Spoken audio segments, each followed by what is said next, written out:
Hi, I'm Rippert Roberts Jr. and welcome to the series on communicating with professionalism and with diplomacy.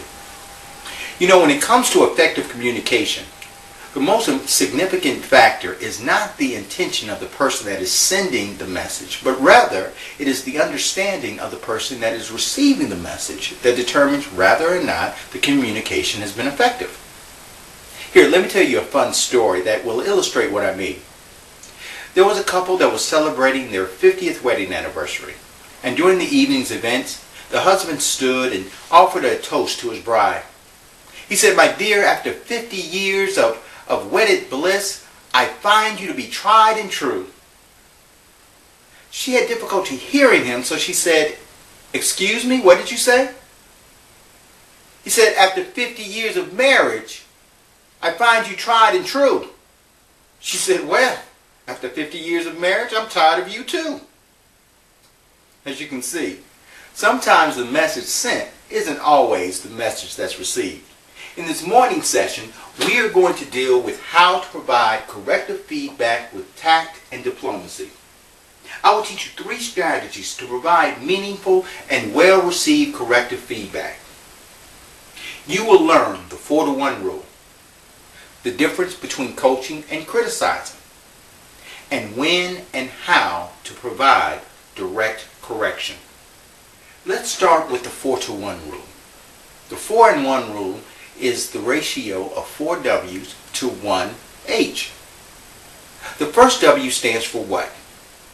When providing corrective feedback, remember to ask what happened and not just respond to what you think happened. Ask instead. This brings us to when. When should we provide corrective feedback? We always want to provide corrective feedback in a timely manner as close to the time of the event as possible.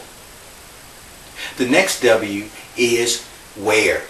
Where's the most appropriate place to have this conversation? Whenever possible, choose a neutral location unless you need to assert your authority, in which case the most appropriate place will be in your office.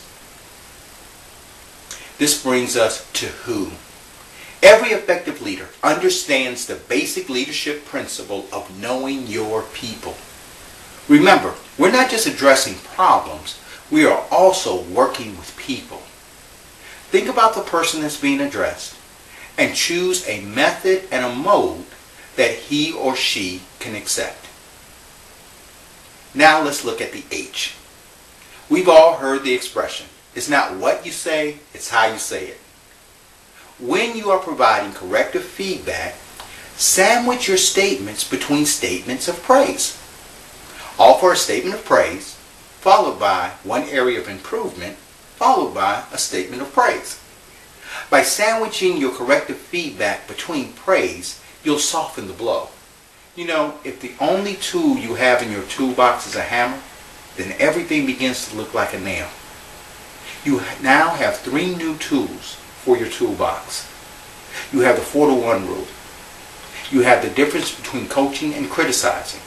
And you now know how and when to provide direct correction. After the break, I will be facilitating an interactive learning experience that will allow you to participate in workplace scenarios that will develop your ability to choose the right tool for the job of providing corrective feedback with diplomacy and with tact.